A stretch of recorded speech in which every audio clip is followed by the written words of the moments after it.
नीचे बैठे बना एक लाइन में सभी महापुरुषों को नमन से बैठ जाओ।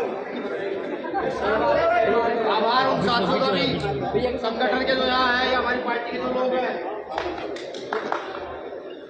ये जो है बस डेढ़ बजे की तरह तालियां बजा दो।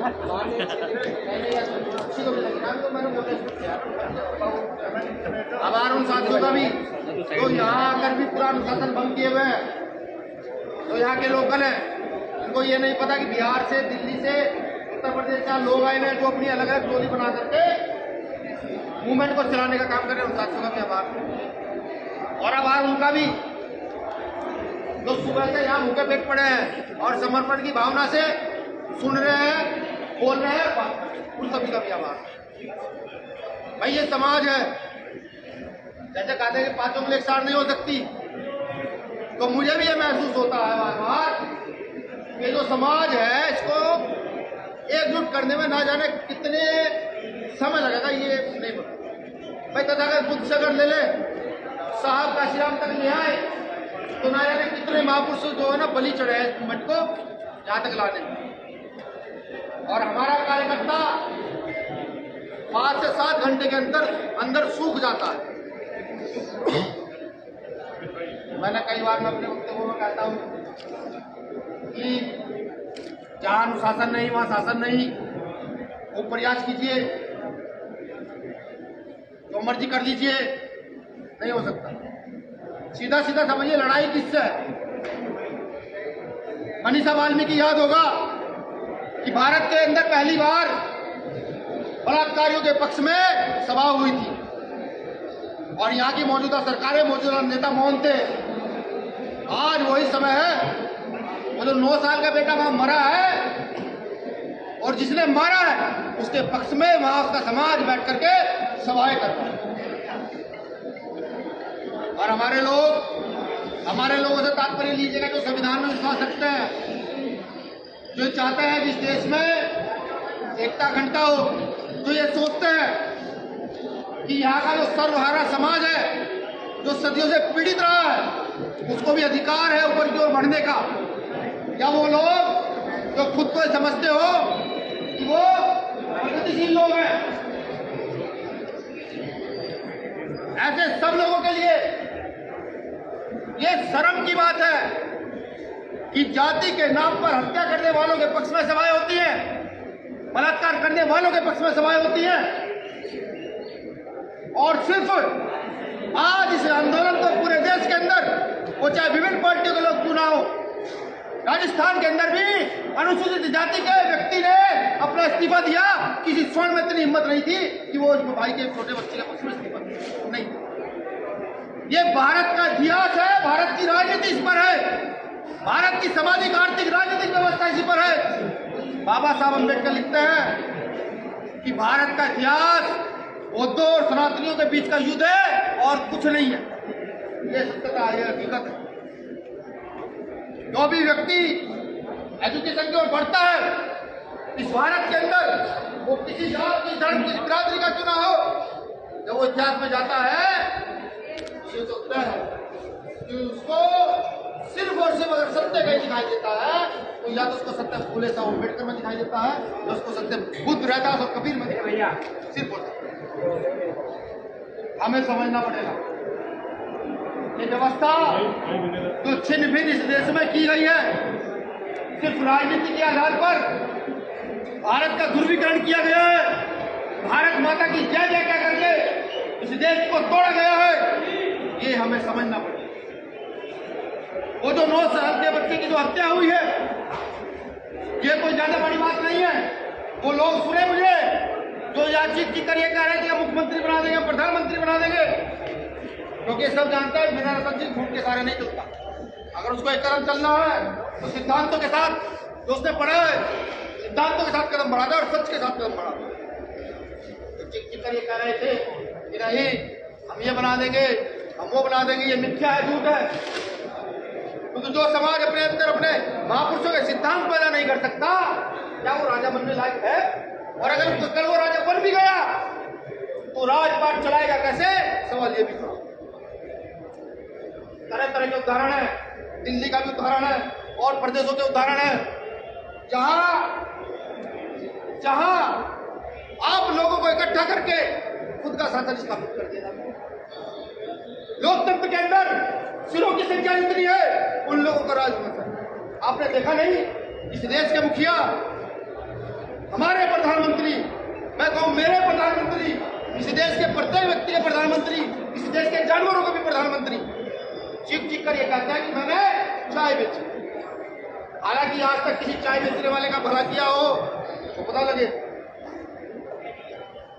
या और भी प्रधानमंत्री रहे, मुख्यमंत्री रहे, जो किसानी से निकल कर गया है उसने किसानों की ओर सोचा है, जो व्यापारी से निकल कर गया है उसने व्यापारियों की ओर सोचा है, जो गवर्नमेंट सेक्टर से निकल कर गया है उसने सरकारी कर्मचारियों के विषय में सोचा है। लेकिन जो व्यक्ति चाय बेचता बेचता प्रधानमंत्री बन गया, उसने किसी चाय बेचने वाले के विषय में नहीं सोचा। इस बात को कहने का मेरे लिए ये बात मिथ्या बेकार है, कुछ नहीं। लेकिन बताने का तात्पर्य क्या है? बताने का तात्पर्य यह है कि जब तक आप मिलकर के अपने बीच की पीड़ा समझने वाले व्यक्ति को वहां तक नहीं भेजेंगे तो समझिए आपकी पीड़ा का निदान नहीं हो सकता, आपको नहीं समझा जा सकता। मुझे बहुत सारे साथियों ने कहा सन 2017 के बाद 1.5 साल की फरारी काटी, पुलिस से दामन चोली का साथ रहा, जहाँ कार्यक्रम किया तो पुलिस पीछे पीछे भागे आगे चलता रहा। तो उस समय समझ में आया कि सिर्फ किताबें पढ़ लेने से, रट लेने से ज्ञान की उत्पत्ति नहीं हो सकती। फील्ड एक ऐसा चक्रव्यूह है, या फील्ड एक ऐसा स्कूल है जहां से जब आप सीख कर जाते हैं तो उसको भूल नहीं पाते। आपने देखा होगा, मैं किताब निकाल कर अभी नेट पर पढ़ लूँ कि गेहूं की फसल कैसे उगाई जाती है, पढ़ लूंगा। लेकिन एक मेरे जो चाचा है जो गांव में रहते हैं, जिन लोग पढ़े लिखे नहीं है, वो मुझसे बेटर गेहूं की फसल को उगा लेते हैं। उनको पता है कभी पानी देना है, उसमें खाद लगाओ, मुझे नहीं पता। तो भीम आर्मी का यही काम रहा है। आज मैंने बहुत सारे लोगों को सुना, उन लोगों को सुना जिन लोगों को शायद भीम आर्मी मैंने खुद ज्वाइन कराया, इनकी बोलते हुए जबान लड़खड़ाती थी, तो मुझे भी खुद ये लगता है शायद कभी ना सही तरीके से बोल पाए। लेकिन ये मुझे आज महसूस हुआ यहाँ जेल के अंदर, जेल नहीं कहूँगा, यहाँ पर जब हम डिटेल हुआ यहाँ बैठ करके, नहीं भीम आर्मी कुछ तो कर रही है, कुछ तो कर रही है। एक कहावत है बहुत पुरानी, गौर से सुनिएगा। गांव में हमारे चाचा साहब कहते थे कि अगर गांव में चोर आ जाए तो शोर मचाना चाहिए। जब आप शोर मचाएंगे तो चोर झटपट आएगा और भागेगा, दूर भागेगा। ज्यादा उसको पकड़ लोगे या फिर वो आपके हाथ से निकलकर भाग जाएगा, पकड़ लोगे तो जेल जाएगा, वरना वो आपसे डरेगा जरूर। तो आज सिकंदर को सुन करके, मानसू को सुन करके, कनिष्क को सुन करके और तमाम साथी जो हमारे बोले उनसे सुन करके महसूस हुआ कि भीम आर्मी के पास शोर मचाने वाली टीम तैयार है। और जब ये शोर मचाने वाली टीम तैयार हो जाएगी तो समझ लीजिए जो बात बात में कहते हैं इस देश का विकास उनके द्वारा हो रहा है, वे कहते हैं ये देश उन्नति की ओर जा रहा है, लेकिन ये शोर मचाने वाली टीम चीख चीख कर गली नुक्कड़ चौराहों पर, फेसबुक पर, ट्विटर पर, इंस्टाग्राम पर चीख चीख कर ये कहेगी कि नहीं तुमने इस देश की जंग जमीन का सौदा किया है, तुमने इस देश को बेचा है। तो मुझे लगता है मुझे पूरा विश्वास भी है कि वो लोग जो जमीन से निकले हुए लोग हैं, इनको पता है कि गंदगी की खुशबू कैसी होती है, बदबू कैसी होती है, इनको पता है कि तूफानी के अंदर जब गेहूं काटे जाते तो पसीने का रंग कैसा होता है, इनको पता है कि वो 50 किलो का कट्टा सीमेंट का कंधे पर लेकर के 10 मंजिल पर चलना जिसको उस चीज का अंदाजा। तो मुझे लगता है कि ऐसे लोग तैयार हो जाएंगे, जिस दिन ये लोग तैयार हुए इस देश की दिशा दशा बदलेगी। साहब मान्यवर का श्याम साहब का भाषण सुनता हूँ, सर मेरे याद नहीं है, महाराष्ट्र नागपुर में भाषण देते हैं और कहते हैं कि महाराष्ट्र के लोग ये सोचते थे फूले साहब अम्बेडकर की विचारधारा पर शासन सत्ता स्थापित नहीं की जा सकती, लेकिन मैंने उसी विचारधारा को लागू करते हुए, फॉलो करते हुए फूले साहब अम्बेडकर के लोगों की शासन सत्ता उत्तर प्रदेश में स्थापित करने का काम। ये लाइनें तो 4 हैं, लेकिन ये समझने वाले व्यक्ति के लिए, ये मूवमेंट वाले व्यक्ति के लिए सोचने का प्रश्न कि जिनकी आबादी इतनी हो, जिनके सिरों की संख्या लाखों नहीं करोड़ों में गिनती जाती हो, वो फिर दूसरे के नीचे काम करने के लिए तैयार है। नहीं, ऐसा नहीं। खड़े हो, अपनी क्षमता पहचानो और अपनी क्षमता पहचान करके खुद का वर्चस्व स्थापित करो। खुद के काम करने की क्षमता के आधार पर लोगों का उद्धार करना। आप क्या समझते हैं कल आप में अगर मुख्यमंत्री बनेगा तो इस देश के कुछ लोगों को इस देश से निकाल कर रखेंगे? नहीं, ऐसा नहीं होता। और खुले गांव अम्बेडकर की विचारधारा के लोग तय कर ही नहीं। अगर आप में से भी कल विधायक, मुख्यमंत्री, प्रधानमंत्री कोई बन जाए तो मैं लिख कर देता हूँ, आप उन चीजों को फॉलो कराएंगे जिन चीजों को आज तक शायद फॉलो करा ली। चौधरी चरण सिंह साहब से एक लाइन याद आती है, उनको पढ़ रहा था तो उन्होंने एक लाइन में पूरे भारत को सिमेट दिया। उन्होंने कहा इस देश की उन्नति का रास्ता यहाँ के खेतों और खलिहानों से होता है। लाइन आज भी जब याद आती है तो मन रोता है। इस देश के अंदर जहाँ इस देश की उन्नति खेतों खलिहानों से होकर जाती थी क्योंकि वो जानते थे इस देश में सबसे ज्यादा गांव है और यहाँ का व्यक्ति गांव में रहना पसंद करता है। ये प्रकृति है यार। मेरी भी इच्छा ये जाती है जब मैं दिल जाता हूँ, नहीं मेरा अधिकतर समय मेरे गाँव जानते थे। लेकिन मौजूदा समय में हो क्या रहा है? मौजूदा समय का अगर आप देखें तो साफ साफ उसका कोर्ट निकल कर आता है कि इस देश की उन्नति का रास्ता यहाँ के गरीबों का दमन करके किया जा सकता है, न तो नहीं किया जा सकता। नहीं हो रहा, यही तो हो रहा है या नहीं हो रहा? बहुत सारे उदाहरण हैं, देना शुरू करो तो बहुत लंबी लाइन हो जाएगी। फिर आप में तो कुछ लोग खड़े हो गए कहेंगे नहीं भाई साहब आपको नहीं कहना चाहिए था, लेकिन सत्यता तो यही है, यही सत्यता है। और एक चीज और समझिए, अन्याय अत्याचार किसके साथ होता है? किसके साथ होता है अन्याय अत्याचार? नहीं, जो लोग अपनी ताकत नहीं पहचानते उनके साथ अन्याय अत्याचार होता है।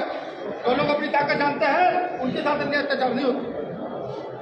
आज एक 9 साल के बेटे की हत्या के बाद जहाँ पूरा देश खड़ा है, जहाँ विपक्ष और पक्ष जाकर के उस बच्चे के परिवार से मिल रहे हैं, इसी भारत में एक आदमी ऐसा है जिसको मिलने नहीं दिया जा रहा। इस तरह की मुझे खड़ा इसलिए क्योंकि वो जानते हैं कि एक स्वर्ण मरेगा तो करोड़ 50 लाख मिलेंगे और एक दलित मर जाएगा तो जितने जानवर की कीमत होती है सिर्फ उतना उसको मुआवजा दे जाएगा, वो 2 महीने में। ये मैं नहीं कहता, तो ये कहता है बिना कहता नहीं। दिल्ली का आंकड़ा है, राजस्थान का आंकड़ा है, मध्य प्रदेश का आंकड़ा है, महाराष्ट्र का आंकड़ा है, सब जगह का।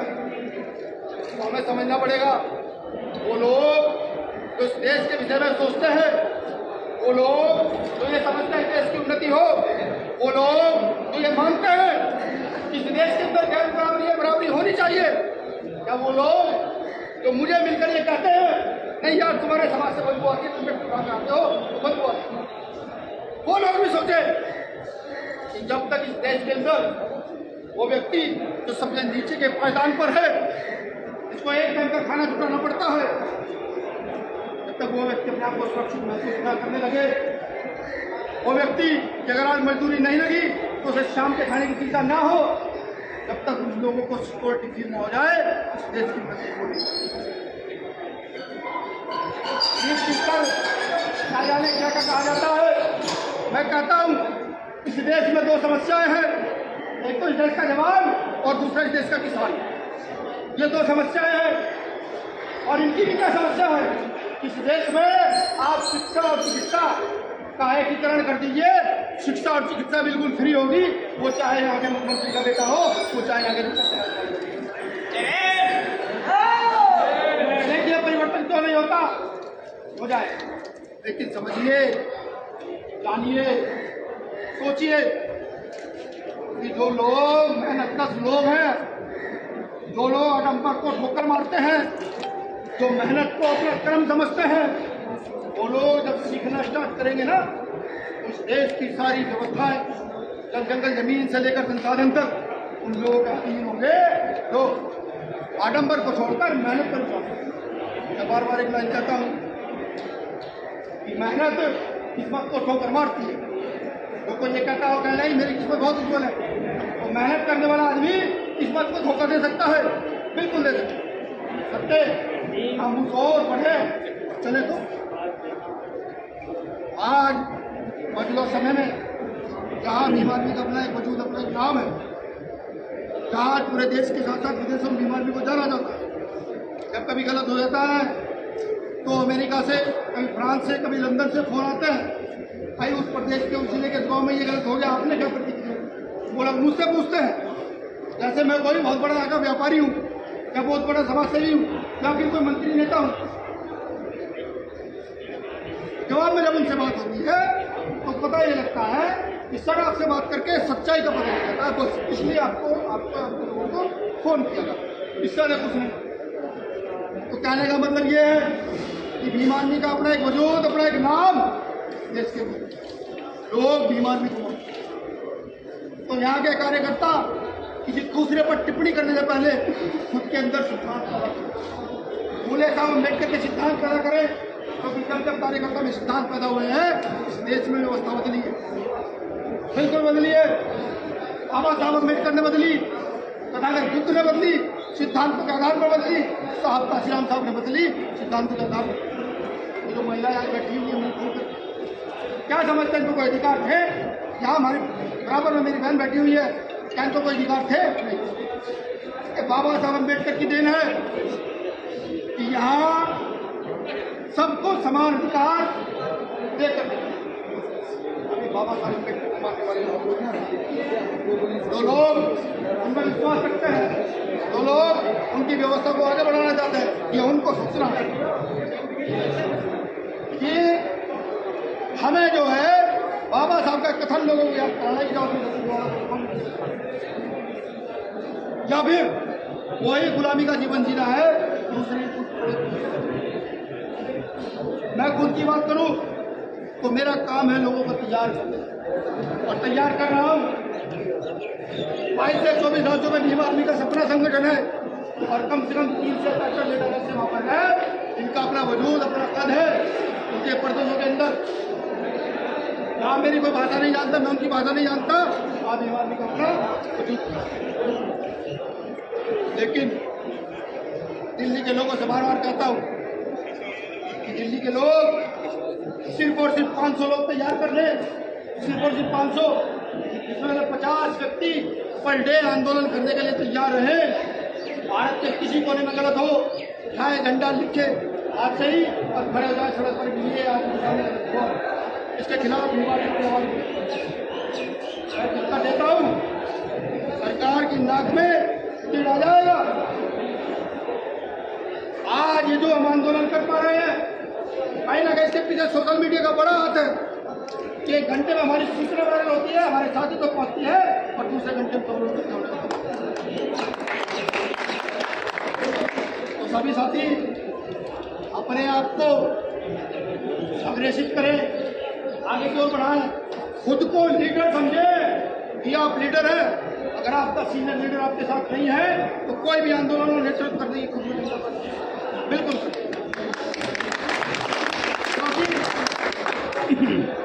पुरानी कहावत है कि कीचड़ जो कमल जो है वो कीचड़ में खिलता है, बिल्कुल। और ये सत्य है। अगर हम अपना बैकग्राउंड ले, यहाँ बैठे जो तमाम नेता हमारे का बैकग्राउंड ले, तो सबका बैकग्राउंड लोक कैटेगरी का, गरीबी करके आसपास या नीचे जीवन करने वाले व्यक्ति होगा। मेरे पिताजी पुलिस में सिपाही थे। मुझे नहीं लगता कि किसी सिपाही के बेटे को इतना सोचने का मौका मिला वो इतना करे।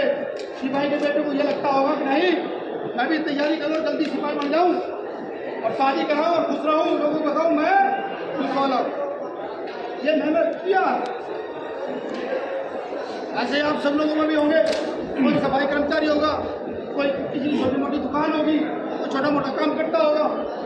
ठीक, मैंने कभी कहा हम सब लोग गरीबी रेखा के नीचे या आसपास जीवन यापन करने वाले लोग हैं। और ये तय लिख लीजिए कि अब से 10 साल के अंदर आपके बीच से ऐसे लीडर निकलेंगे कि जो यहाँ के सबसे बड़े नेता की औलाद होगी या जो उसका रिश्तेदार होगा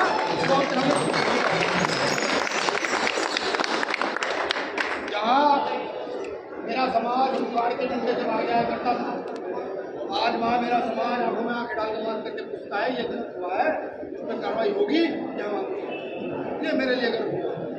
भीम आर्मी जिंदाबाद, भीम आर्मी जिंदाबाद। ये मेरे लिए गर्व की बात वो समाज जो होमगार्ड के डंडे से भाग जाया करता था, आज वो कश्मीर का अत्याचार के खिलाफ अपनी आवाज बुलंद करने का काम करता है। बिल्कुल कहीं की व्यवस्था को अगर सुधारना हो तो वहाँ सिर्फ आवाज उठाने वाले लोग पैदा कर दीजिए, वहाँ की व्यवस्था सुधर जाएगी। तो हमारा यही काम है कि हम व्यवस्था को सुधारने वाले लोग हैं। जो भी देश के अंदर यह सोचता हो कि वो पढ़ा लेता है, वो कुछ भी कर सकता है। हालांकि हमें पता है आजकल अंबानी अडानी को ये देश लगातार बेचा जा रहा है, यहाँ की हर चीज़ों को गिरवी रखा जा रहा है। कल हमारी स्वास्थ्य भी ऊपर होंगी, ये हो सकता है, लेकिन हमें अपनी क्षमता पर विश्वास है। हम जानते हैं कि कल अगर लड़ाई लड़ी गई तो सड़कों पर किसी की संख्या सबसे ज्यादा होगी, तो वो हमारे लोगों की संख्या सड़कों पर सबसे ज्यादा होगी। ये इतिहास है भारत का, चाहे लड़ाई आजादी की रही हो, चाहे लड़ाई दूसरी रही हो, इस सर्वहारा समाज ने हमेशा अपने लोगों के लिए, देश के लिए अपने प्राणों की आहुति दी है। और आगे भी कभी ऐसी जरूरत पड़ी तो भीम आर्मी का एक कार्यकर्ता, मुझे पूरी विश्वास है कि वो तैयार रहे।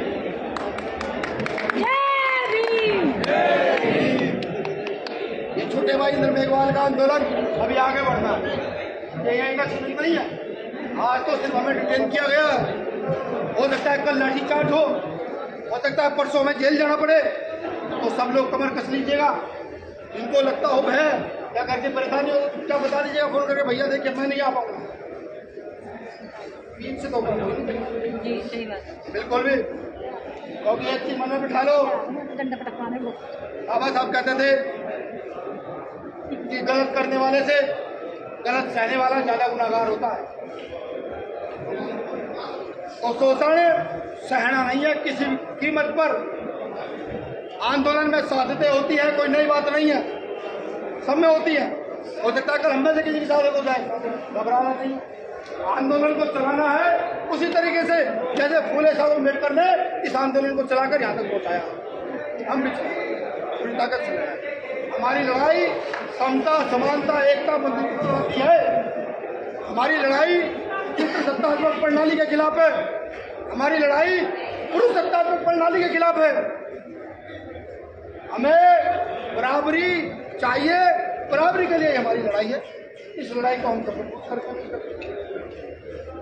आप लोगों ने मुझे सुना, अपनी ओर से मुझे समय दिया, आप सभी का आभार। दूसरा आभार इसलिए कि आप सब जो है दूर दूर से यहाँ पर आए, छोटे भाई के आंदोलन को समर्पित होकर के मैं सभी का आभार